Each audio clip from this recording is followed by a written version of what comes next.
अस्सलाम वालेकुम class 10th। आज हम फिज़िक्स का नेक्स्ट टॉपिक स्टार्ट करने जा रहे हैं, that is convection in liquid and gases. And जो हवा में कन्वेक्शन करंट्स होते हैं उसके बारे में हम स्टडी करेंगे, क्या होते हैं और ये कैसे काम करते हैं। स्टार्ट करते हैं कन्वेक्शन से। देखिए, इससे पहले हमने पढ़ा कंडक्शन के बारे में। कंडक्शन किस में थी? सॉलिड्स में। और उसमें क्या हो रहा था कि जो सॉलिड के एटम्स हैं वो अपनी ही जगह पर वाइब्रेट कर रहे हैं, या अगर हम मेटल्स की बात करें तो उनमें फ्री इलेक्ट्रॉन्स थे, वो भी अपनी जगह पे वाइब्रेट करते हुए एक जगह से दूसरी जगह हरारत को ट्रांसफ़र कर रहे थे। लेकिन अगर हम लिक्विड्स की और गैसेस की बात करें तो इनके क्योंकि मॉलिक्यूल्स के दरमियान स्पेसिस काफ़ी ज़्यादा मौजूद होती हैं, लिक्विड में कम है और गैसेस में तो बहुत ज़्यादा होती हैं, तो स्पेस होने की वजह से इन मॉलिक्यूल को एक एज ये मिल जाता है कि ये मूवमेंट कर सकते हैं, ये एक जगह से दूसरी जगह पर मूवमेंट कर सकते हैं। इनमें जो हीटिंग का प्रोसेस क्या होगा कि अगर आप एक जगह पर बर्नर जला रहे हैं और उस जगह से लिक्विड को नीचे वाली सतह से, सारी बात है, जो नीचे वाली सतह होगी वहाँ से पानी गर्म होगा और वहाँ से वो लिक्विड गर्म हो रहा है, तो वहाँ के मॉलिक्यूल, अच्छा यहाँ पर कुछ चीज़ों को पहले हम हाईलाइट कर लेते हैं। देखिए, जब भी कोई चीज़ गर्म होती है ना, तो गर्म होकर वो लाइट वेट या फिर हम कह सकते हैं कि वो हल्की हो जाती है, जबकि जो ठंडी चीज़ें होती हैं ना वो हमेशा क्या होती हैं? हैवी या भारी भी आप इनको कह सकते हैं। लिक्विड्स में क्या होता है कि जब आपने इसको हीट अप करना शुरू किया तो लिक्विड या गैसेस के मॉलिक्यूल्स गर्म होकर हो गए हल्के। जब भी कोई चीज़ हल्की होती है वो क्या करती है? ऊपर को उठ जाती है, और जो भारी चीज़ें होती हैं वो नीचे बैठ जाते हैं। लस्सी बनाने की एग्जांपल देखी हुई, सुनी हुई है ना, आपने पढ़ी भी थी कि जब हम ग्राइंडर में दही को डाल के लस्सी बनाते हैं तो जो मक्खन वगैरह होता है वो लाइट वेट होता है, तो वो ऊपर आ जाता है, जबकि जो लस्सी के पार्टिकल हैं और योगर्ट के हैं वो हैवी होते हैं, तो वो नीचे बैठ जाते हैं। सेम इसी तरह जब आपने गर्म किया तो यहाँ के जो मॉलिक्यूल हैं जिनको हीट मिली वो गर्म होकर क्या हो गए? हल्के, और हल्के होकर वो कहाँ चले गए? ऊपर। उनकी जगह लेने के लिए या उनकी जगह पे जो ठंडे मॉलिक्यूल्स थे, क्योंकि वो हैवी हो गए और वो हैवी होकर कहाँ आ गए? नीचे। फिर इसी तरह से ये जो है ये गर्म होंगे और ये ऊपर, और फिर जो ठंडे मॉलिक्यूल्स हैं वो नीचे आ जाएंगे। इसी तरीके से ये प्रोसेस जारी रहता है और हमारे पास जो भी लिक्विड होता है वो सारा का सारा हीटअप हो जाता है। अब जी आ जाएँ अपनी बुक की तरफ। अब हम बुक को स्टडी कर लेते हैं।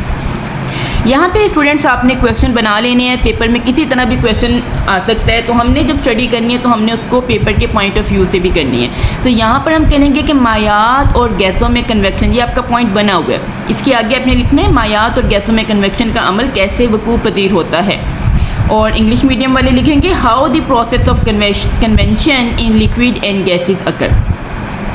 चलिए जी, अब ये वाली फर्स्ट 2 लाइन्स छोड़ दें, यहाँ पर आ जाएं। डायरेक्ट सीधा सीधा नहीं लिखना, हम इसके पॉइंट्स बनाएंगे कि कौन सी चीज़ किस तरीके से होती है। नंबर वन पे क्या हुआ? हमने जो मैंने समझा दिया सारा कुछ वही है, जस्ट अब आपने इसको अपने वर्ड्स में लिखना है। किसी भी लिक्विड या गैस को जब आपने गर्म किया तो उसकी डेंसिटी क्या हो गई? कम। अब डेंसिटी क्या होती है? जितने मॉलिक्यूल्स क्लोजली पैक हों, जैसे कि अगर ये क्लोजली पैक हैं तो हम कहेंगे कि ये डेंस है, इसकी डेंसिटी ज़्यादा है। जितना मॉलिक्यूल के दरमियान डिस्टेंस ज़्यादा होता है वो चीज़ उतनी ही लाइट होती है और उसकी डेंसिटी कम होती है। अब यहाँ पर क्या हुआ जी? गर्म किया, गर्म करने से डेंसिटी मॉलिक्यूल्स मूवमेंट कर गई, डेंसिटी कम हो गई, वो फैल गया और फैल कर वो क्या हो गया? नंबर 1 पे क्या हुआ? डेंसिटी कम हुई। माया को गर्म किया और उसकी डेंसिटी कम हो गई। नंबर 2 की तरफ आ जाए। डेंसिटी कम होने की वजह से फैल गई है ना, पहले जो इतनी सी जगह पे थी अब वो डेंसिटी कम हुई है, वो खुले खुले हो गए, जिसको हम कह सकते हैं कि वो क्या हो गया? फैल गई। फैलने की वजह से वो हल्की हो गई। नंबर 3 पे क्या हुआ? हल्का हो गया, तो हल्का होने की वजह से कहाँ को चला गया? ऊपर की तरफ उठ गया। और नंबर 4 पे क्या हुआ? ये ऊपर उठ गया, उसकी जगह खाली हो गई। उसकी जगह लेने के लिए कौन आए? जो ठंडे मॉलिक्यूल थे जिनका डेंसिटी ज़्यादा थी, जगह को लेने के लिए एक ठंडे माया या गैस उस हिस्से की तरफ बढ़ती हैं। अब नंबर 5 पे क्या हुआ? ठंडे वाले आगे, अब वहाँ पे नीचे बर्नर है, वो ठंडे माया के जो गैस के मॉलिक्यूल्स हैं वो भी क्या होंगे? गर्म, और वो भी फिर कहाँ चले जाएंगे? ऊपर। इसी तरह से ही हमारे पास प्रोसेस जारी रहता है और पूरे का पूरा मालिक जो है माया है, लिक्विड है, वो क्या हो जाता है? गर्म। ये आपने 5 पॉइंट्स करने हैं। पेपर में क्वेश्चन आता है, नंबर 1 लिखें, नंबर 2 लिखें, नंबर 1, नंबर 2, नंबर 3, इस तरह पॉइंट के फॉर्म में आप लिखेंगे अगर आप अच्छे नंबर लेना चाहते हैं। डायरेक्ट पैराग्राफ की फॉर्म में नहीं लिखते। तो इसके बाद हमारे पास कन्वेक्शन की डेफिनेशन भी है, लेकिन अगर आपको ये पेपर में क्वेश्चन आता है तो आप सबसे पहले कन्वेक्शन की डेफिनेशन लिखेंगे, फिर इसका जो अमल है उसकी हेडिंग देकर, अमल की या प्रोसेस की हेडिंग देके फिर नंबर 1 नंबर 2 करेंगे।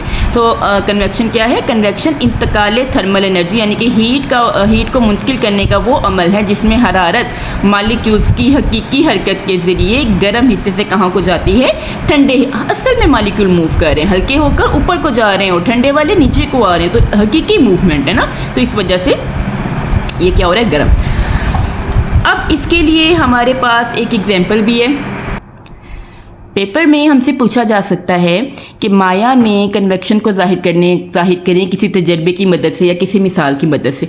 तो ये बेटे आपने एक छोटी सी डायग्राम तस्वीर बना लेनी और इसको आगे आपने लिखना है कि हमारे पास एक बीकर है जिसको हमने वाटर से भर लिया, उसके नीचे क्या चलाया है? बर्नर, गर्म करने के लिए। अब हमने कन्वेक्शन करंट्स को देखना है, हमने मॉलिक्यूल की मूवमेंट को देखना है, तो हम इसमें क्या करेंगे? कलर कंपाउंड पोटेशियम परमैंगनेट के 2 या 3 क्रिस्टल हार्ड फॉर्म में ही होता है, वो डाल देंगे। अब क्या हुआ? हम क्या देख रहे हैं कि वो जो पोटेशियम परमैंगनेट हमने सॉलिड फॉर्म में डाला है, जहाँ पर आग जल रही है, इधर साइडों पे नहीं, जहाँ पर आग जल रही है वहाँ से उसका कलर थोड़ी सी लाइंस की फॉर्म में ऊपर की तरफ जा रहा है, और फिर क्या हो रहा है? वो बीकर की दीवारों के साथ नीचे की तरफ आता है, ऊपर गया और फिर ऐसे घूमकर नीचे आ गया। ये देखिए, ऐसे ही तो कन्वेक्शन करंट यहाँ से देखें राइट साइड से ऊपर जा रहा है, फिर वो घूम के इधर आ रहा है। ये क्या शो कर रहा है? मॉलिक्यूल की मूवमेंट को। यहाँ से मॉलिक्यूल गर्म हुए, ऊपर की तरफ गए, और ठंडे जो मॉलिक्यूल थे वो कहाँ को आ रहे? नीचे को। इस तरीके से ये हमारा प्रोसेस कंटिन्यू रहता है। ये रंगदार धारियाँ माया के अंदर बनती हुई कन्वेक्शन करंट की हरकत को जाहिर करते हैं, लेकिन जैसे ही हमने चूल्हे को बंद कर दिया, आग को बंद कर दिया, बर्नर को बंद कर दिया, तो कन्वेक्शन करंट रुक गए। वजह क्या है?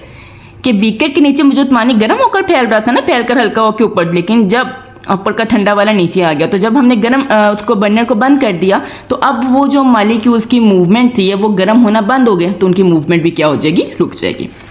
इसी के साथ हमारा सेकंड पॉइंट है कि हवा में जो कन्वेक्शन करंट है उससे क्या मुराद है? It is important question. ये क्वेश्चन आपको बहुत तरीके से पेपर में आ सकता है। सिंपल ये जो हेडिंग है ये ऐसे क्या मुराद है इस तरह भी आ सकती है, और जो ज़्यादा इंपॉर्टेंट है ये आपके सामने एक डायग्राम बनी हुई है। आपको पेपर में ये डायग्राम दे सकते हैं और कहा जा सकता है इसकी एक्सप्लेन करें, इसको वजाहत करें। सो आ जाए बेटा इसकी तरफ आ जाए। चीज़ वही जो हम पहले समझ चुके हैं, गैसों को क्या किया?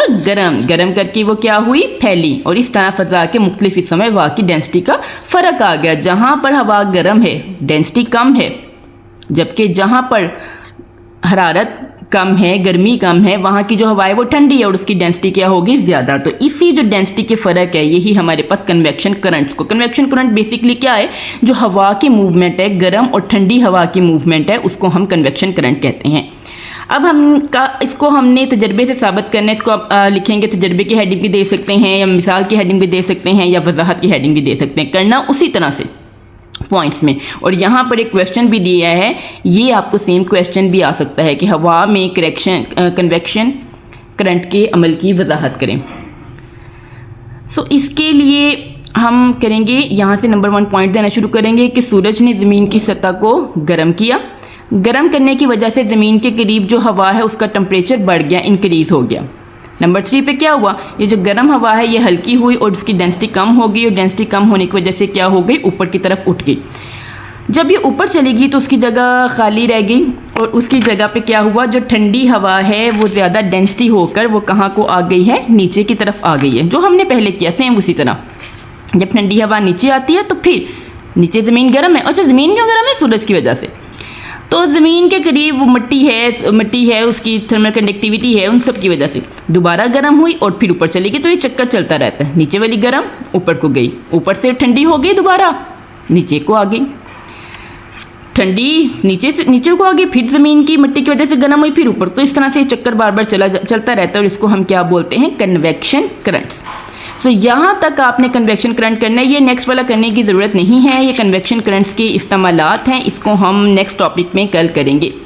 सो स्टूडेंट, इसको आपने बेटे अच्छे तरीके से तैयार करना है, पेपर के पॉइंट ऑफ व्यू से तैयार करना है। कुछ अगर समझ नहीं आया तो कमेंट सेक्शन में बताएं। एंड अगर आपको दोबारा से कोई लेक्चर लेना है, किसी लेक्चर में प्रॉब्लम है, आप लेक्चर को एंजॉय कर रहे हैं, तो kindly subscribe the channel. Thank you.